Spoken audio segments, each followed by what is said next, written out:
Welcome to Vaughn's Futureproof Focus podcast, where we explore topics related to college affordability, diversity, and career growth in STEM and aviation.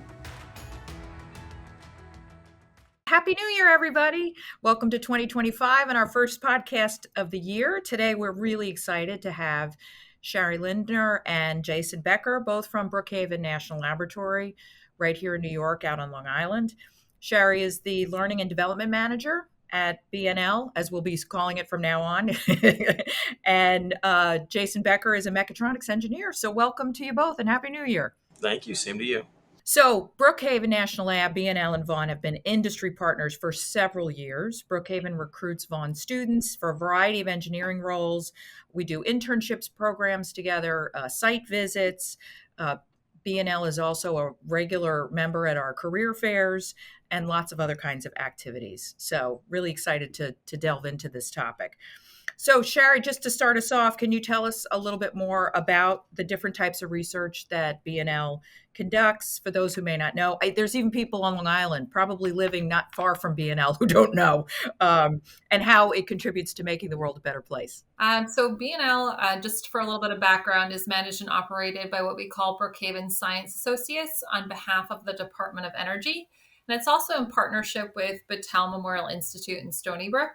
It's a multidisciplinary laboratory, which means that we focus on a variety of different science initiatives. So, for example, we advance fundamental research in nuclear particle physics to gain a deeper understanding of matter, energy, space, and time.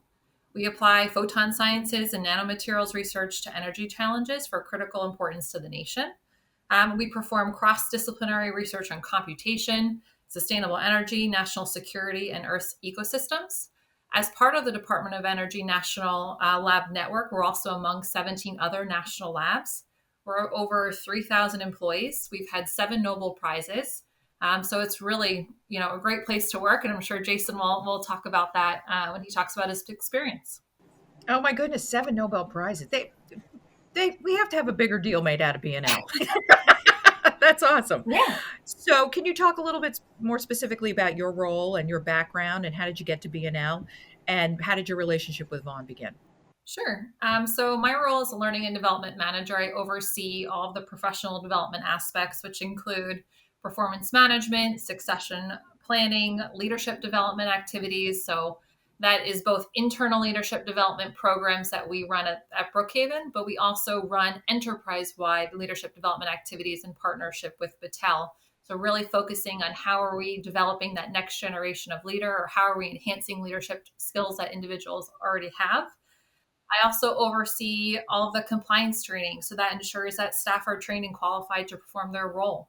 And then we just recently are starting to transition to do nuclear safety. So I oversee our nuclear safety training program to ensure that we have a compliant nuclear safety training program to operate as a facility. So that's something that's been a big initiative that my nuclear training manager has been working on this year. So that's sort of what I do. My background, I used to be in the military. Then I transitioned to nonprofits working on veteran employment services. From there, I transitioned to higher education as a career coach. So NYU, Hofstra, that led me to Brookhaven National Laboratory when I really started to focus on learning and development and what that looks like to help employees within an organization grow and further figure out what makes sense for them and how can we help them be successful.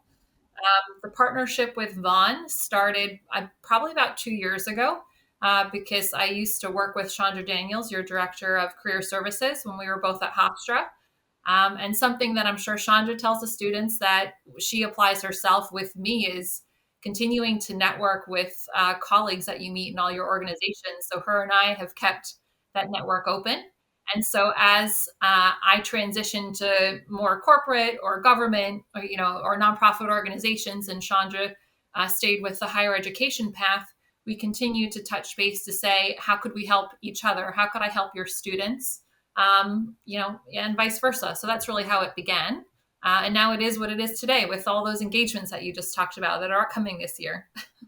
Yeah, that's terrific. I mean, a couple of things that I thought you said that were so interesting. One is this idea of continuous learning, right? And the need to upskill, no matter the organization, but that's particularly what you're focused on at BNL, right? It's not just get your engineering degree, check, and then you don't learn ever again, right? It's you're always in this mode of learning, which is amazing that we're now seeing whole offices dedicated to this effort at organizations, which must be very exciting for you.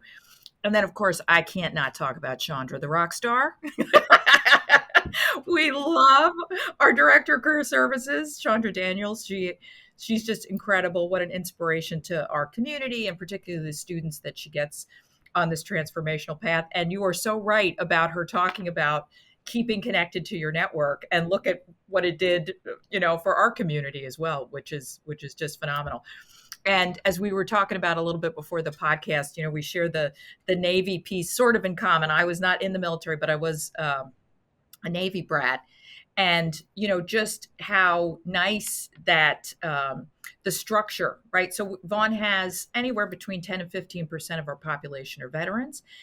And so this idea of coming to a community where you can sort of plug in like you would if you were moving to a new base, this is very much our philosophy, because what we don't want students, especially our vets who may have been out of school for quite some time, is to sort of go, oh, I'm completely overwhelmed, right, by the process, because military is so good about providing structure um, to those who serve. So, and thank you for your service to our country. Very, very much appreciative. So talk to me a little bit about, access and belonging at BNL. How do you create a community that is connected, focused on safety, and moving forward on sounds like an amazing energy agenda? Yeah, so in our lab values, we really focus a lot on respect and communication and what that looks like in the workplace. So for us, we foster a workplace culture that makes employees feel valued, feel heard, that they can have open lines of communication with regardless of what level folks are at. We do a lot of learning opportunities and forums on topics such as psychological safety, creating resources to help people have productive conversations, productive engagement opportunities. And we feel that by giving people forums where they can communicate with each other, or opportunities and research in which they can learn on various areas, it helps then lead to that better communication, interpersonal skills, and understanding, which supports a positive work culture. So we're really looking at it from a holistic point of view. And accessibility has been a really big focus this year in making sure from a learning perspective that our learnings are also accessibility focused. There's color differentiation and words in which and how it's communicated and how you can read scripts and transcripts. So those are all big changes that we've taken a lot of time this year to identify and enhance and improve from an accessibility perspective as well. So. Oh, that's great. I mean, it sounds like in your role of learning manager, right, the idea of everybody getting the information and meeting them where they're at is really important. Yes, absolutely. Yeah. Terrific. All right, Jason, it's so nice to see you. Good to see you as well. How you doing? So let's hear firsthand from you. I mean, you graduated in 2020 with your mechatronic engineering degree, and I know you interned at BNL. Yes, I did back in 2019. Yeah, and so tell me, how did you end up getting the internship, and how'd you land the job? I actually have a few friends that happen to work here at the lab, and they kind of clued me into the fact that there was an internship opportunity. And of course, I had heard murmurs of tours at BNL going on at Vaughn as well. So I signed up for it, and I got the internship, and I wound up finding out a lot about myself as well as about the lab while I was here. I found out that I really enjoy this research and development style of work. So that's really how I got into that internship position. And then that led into me finding about a job opening that I thought I'd be a pretty good fit for. And clearly, I guess the lab thought I was a good fit too, because here I am. Well, it's so funny as we're talking, I'm thinking back, and I remember how much you told me. I remember you saying how much you learned in the internship and trying to figure out where you wanted to be in the organization, and that I think some mentors at BNL really played a part in sort of saying, yeah, you got this. We'd really like to have you part of the team. Yeah, absolutely. I won't name drop people, though I definitely could. Yes, I learned a lot from the people here as well as from previous internship experience as well. You get to kind of compare and contrast between all the different experiences. And I just found that this was the most intriguing and probably best fit for me. And I think many people would probably agree if they were have the chance to get the same experience that I did. And tell us a little bit about your current job, and where do you want to be? Sure. So a little bit about what I do here. The majority of my work is centered around software. I usually am writing software for the automated machinery here in magnet division that makes our superconducting magnets. Um, and I often help with the electrical and mechanical side of things as well, where I'm needed. But more often than not, software. So um, that's awesome, because that's exactly the combination that you were trained at, right? Mechanical, electrical, and software. right. Yeah, in your degree program. Find that I'm able to help in more places than I think people might have initially expected because of it. Right. Yeah, absolutely. Yeah. Oh, that's terrific. So, we just heard Shari talk about, how important learning is in all of the roles at BNL. Talk to Yeah. me about what that learning looks like for you. So as far as the uh, learning that we're doing here, we're always on the kind of cutting edge of technology, which means that you're always learning. It's basically impossible to become stagnant here unless you purposefully choose to become stagnant. Everything around you is changing very quickly, but in a good way. And it's very important because a lot of those learning skills that you pick up at places like Vaughn really translate well into the same type of learning that you do here. Many people say you learn how to study for an exam, and now you know how to study for the next exam too. It's the same thing when you're going to college. You're at Vaughn, and you're learning all of these life skills. You get to bring them over with you, and you keep building upon them. They're really good building blocks. Yeah, terrific. I mean, what kinds of advice do you have for current engineering students in terms of how they should be thinking about their degree and their career path?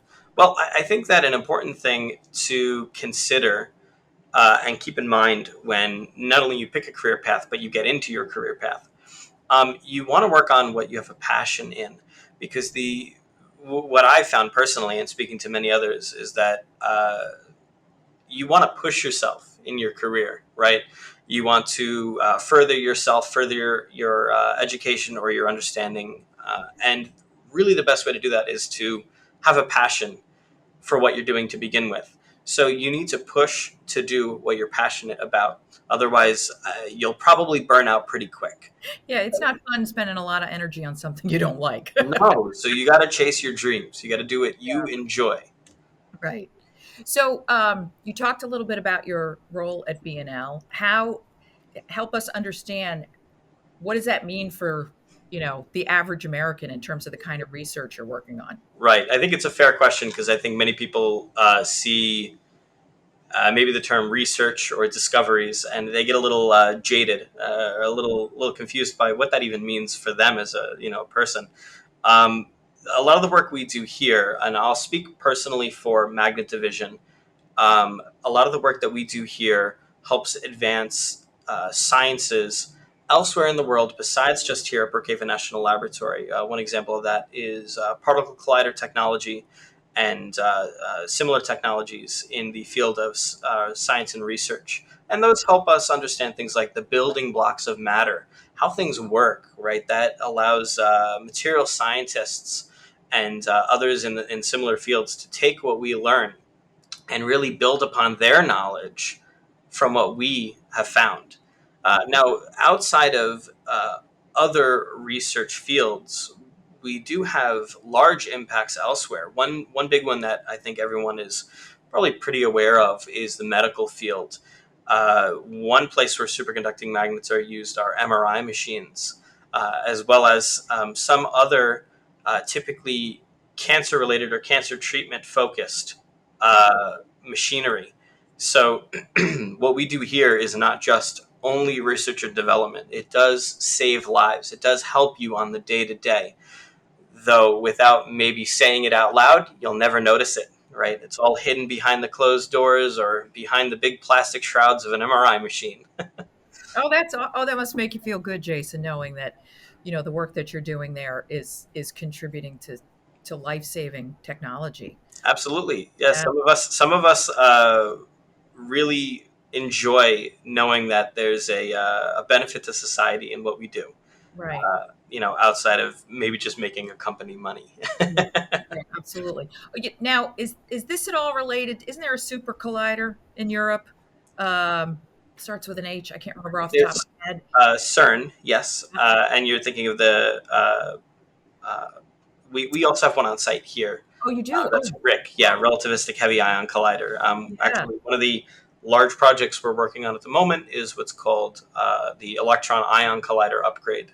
The plan is to um, upgrade the collider we have now uh, to have an electron beam line.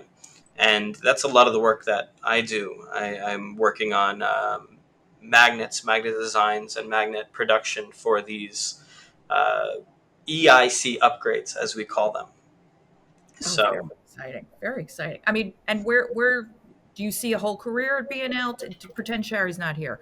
Uh, you know, or do you yeah, see I would say things? so. I Yeah. think that, as I said before, there's being on the cutting edge means that there's always more room to grow. There's never stagnation, which means that there's always going to be something new, something Mhm. available, place to grow, and more to learn. So, Mhm. Oh, fascinating. Well, I feel like I know a whole lot more about what happens out there now. All right, Sherry, back to you. You have a lot of recruitment activities scheduled with Vaughn. Can you give us a little preview about what's coming up this year? Yeah, so I mean, even starting January 23rd, so just in a couple of days, the Atrium at LaGuardia Airport Alumni Employer Appreciation Event, we will be there. So we're looking forward to meeting any students and opportunities to engage with folks. January 30th, we're doing a virtual professional development workshop. So talking about internships at Brookhaven. So that will be facilitated by our Office of Educational Programs. They'll give you more information on other type of both undergraduate and graduate programs that we have. So you'll get more information there. February 11th, we're doing a day in the life of Brookhaven with another Vaughn alum. And then we're going to also contribute at your career fair in March, and we'll do another site visit, hopefully sometime April timeframe at this point. So continuing to engage in various different types of ways. So if you can't meet us at one, try to come to one of the other events that we're putting on, and we look forward to seeing everyone. Oh, I love the day in a life. That sounds great because I do think it helps students. I mean, Jason, you might remember this. You're sort of like, I wonder what it's like when I get there, right? Right? Is how's all this going to apply? And so I think it's awesome, especially when we can have Vaughn grads talk specifically to this is what I do now. Well, and one of the things too, I think was interesting, talking about Jason's career and what he wants to do, and where he says that it's not going to get stagnation at Brookhaven. I think something that a lot of companies might say, oh, I don't want to talk about this, but Brookhaven promotes it, is when I say that we're part of 17 other DOE national laboratories, and those that are managed by the Battelle Memorial Institute, we have really strong partnership with them. So Los Alamos, NREL National Lab, which is out in Colorado, Savannah River, Oak Ridge National Laboratory, Pacific Northwest. And so we encourage individuals that if there are opportunities at those labs, you've been here at Brookhaven for a couple of years, you want to try something new, there's a great opportunity.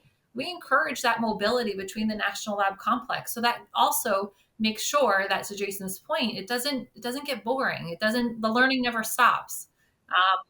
And I think that's why we have a very long tenure when we look at our employee track. People come to the national labs and they stay at the labs because we treat them well. We encourage that growth and development to keep them excited. Yeah, that's awesome. We've have a graduate at Los Alamos, right? So I didn't realize that they were connected and there was a network. So yeah, to your point, right? If there's an opportunity that you see someplace else, you can stay part of the community in a new kind of location and opportunity. And we're also very highly involved with the IAEA out in Vienna. So again, there's opportunities that if you want to continue to expand globally, we help support you do that. So the opportunities don't end. Right. So, and are you actively recruiting for any specific engineering roles like mechatronics, or are there broader other categories of engineering you're interested in? So we are recruiting for that. We're also recruiting for electrical and mechanical, computer science. I would say we have more technician roles open than we do engineering roles open. People think that technician is like a bad word. So I just want to preface that the words that we use here at Brookhaven to describe our roles, you need to throw out the window and really just look at what does the job description say. Because someone who, say, for example, is graduating from college with an undergraduate degree and wants to get into Brookhaven, they should try out our electrical technician, our mechanical technician, and other types of technician roles that will then build you into that career to get you to those engineering roles. Now, you can jump into an engineering role, but it's a little bit more difficult, and we have a lot more requirements to get that done. So, when we're doing a lot of the university recruiting, we really try to tell people technician is not a bad word. It's just what we use at the laboratory to describe the level. And that's what gets you into that staircase ladder into engineering. And Jason, I don't know if you have thoughts on that, because I know you know exactly what I'm talking Absolutely. about. I tell people all the time, personal opinion, the best kind of engineer is one who is a technician first. There are many times in the engineering field where you will find an engineer does not fully understand what it would require to build or create something. And someone who is a technician first, who's been hands-on first, they get it right almost always on the first try. They have just a different mindset. So really should not be afraid to start as a technician. Well, and Jason, we didn't even talk about this, but your role on the robotics team speaks exactly to this point, right? All of those learnings that you had in the classroom that you applied on the robotics team in competition, troubleshooting, problem solving, teamwork, right? That was the place to really practice that. Yeah, it's like having a technician role before getting a career in technician role. Absolutely. Yeah, I mean, we've seen something similar in terms of we have people that go through our aviation maintenance training program that go, I think I want to be an engineer. And we see companies snap those folks up immediately because they've, to your point, both of you, they've got the technician and the engineering piece, and they can cross between both worlds, and it just makes things work better. So, well, and to your point, Shari, that helping our students, Vaughn students in particular, to understand that technician isn't a bad word. It's about relationship, right? And interacting with students on a regular basis and having alums be involved in recruitment and say, hey, no, think about this, right? Um, and I know BNL is also very involved in trying to help support the workforce development, STEM workforce development across the island. Can you talk a little bit about those kinds of opportunities as well? Yeah. So our Office of Workforce Development and Science Education, they really offer a variety of programs from K through 12, university, faculty, non-college students who are just trying to get involved in various projects and activities. So there's Science Undergraduate Laboratory Internship Program, so SULI, which is a really competitive internship program process that they have. They also have an outreach mini semester program where undergraduate students are being provided the opportunity by the DOE to learn and discover and participate in a lot of exploration with scientists and staff.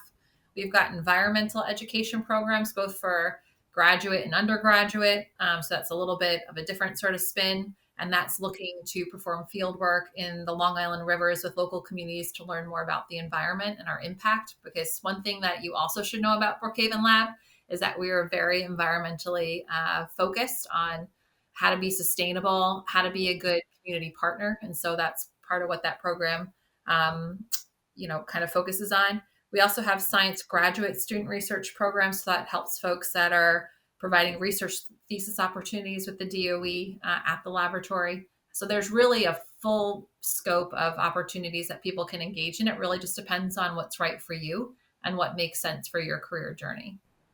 Are these things listed on your website, Shari? Everything is listed on the BNL website under the Workforce Development and Science Education section. Terrific. All right. Wow. Sounds like a lot of great opportunities for students to really decide if research and development is an area that they should pursue as for a career. So, what kind of exciting, this is for both of you, research projects or initiatives does BNL have lined up for the future? Well, I think as mentioned before, we have our major project of the electron ion collider upgrade, right? That is, uh, of course, I'm working in a division where that is front and center. So I don't want to say for the whole lab that it's a major focus, but it really is a major focus. We have multiple different divisions with multiple different disciplines that are all collaborating to make this project a success. There were other labs that bid to have the electron ion collider across the world bid on this. And so we are the only one across the world that won the bid for the electron ion collider. So it's actually a really, really, really big deal. To Jason's point, it was a highly competitive process, and we won it globally.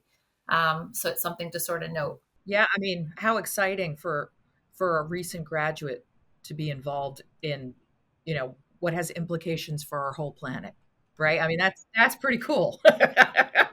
So that's great.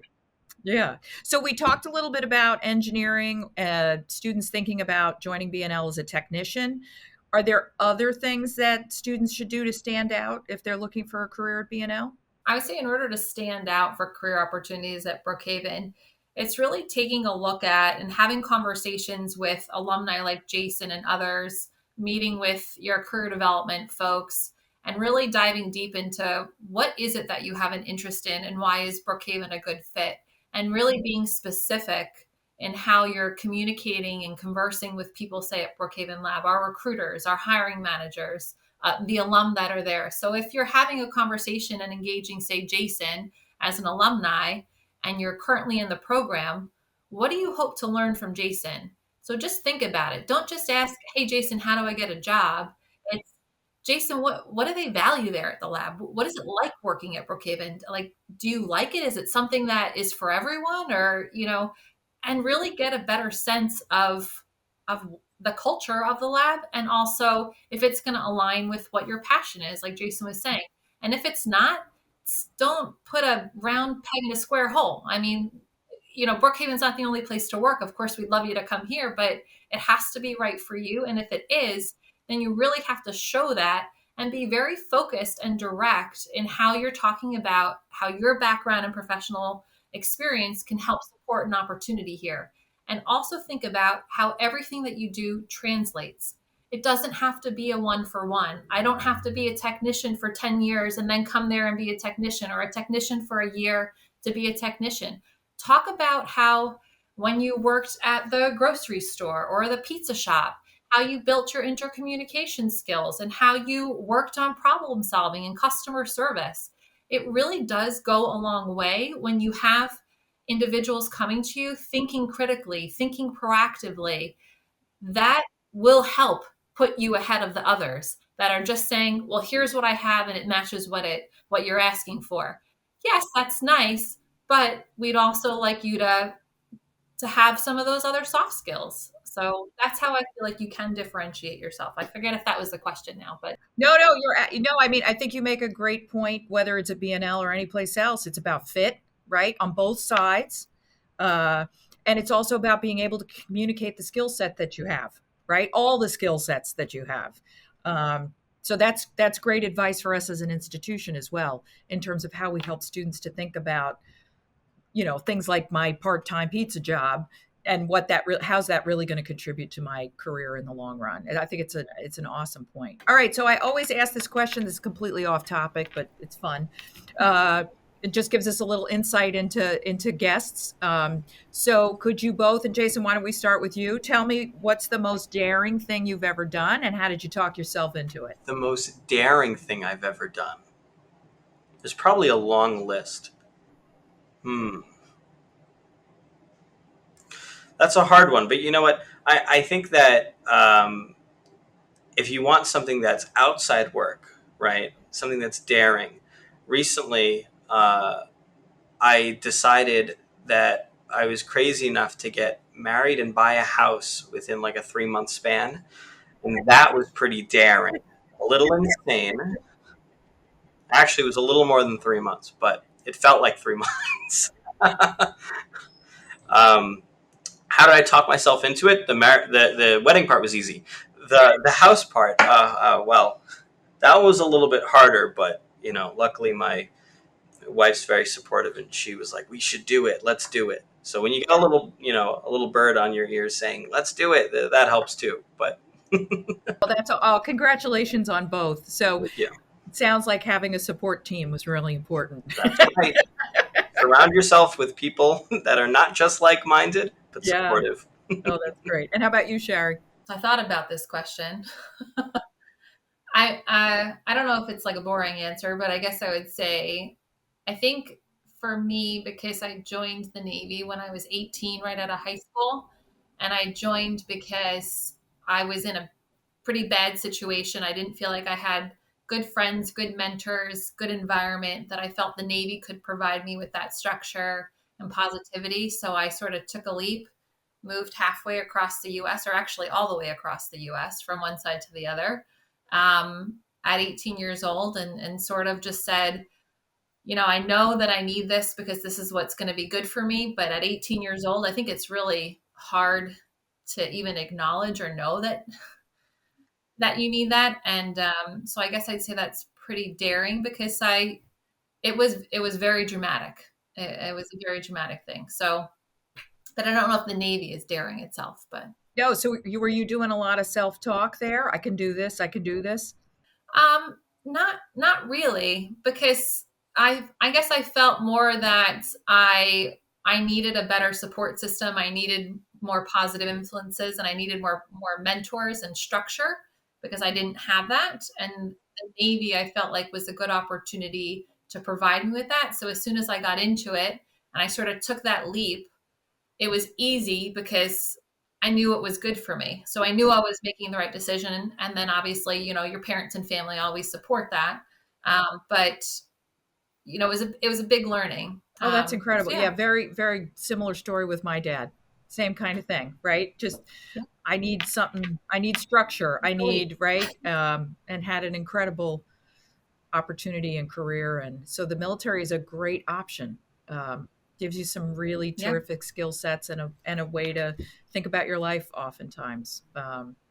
Yeah. So thank you again for your service, Shari. That's incredible. Yeah.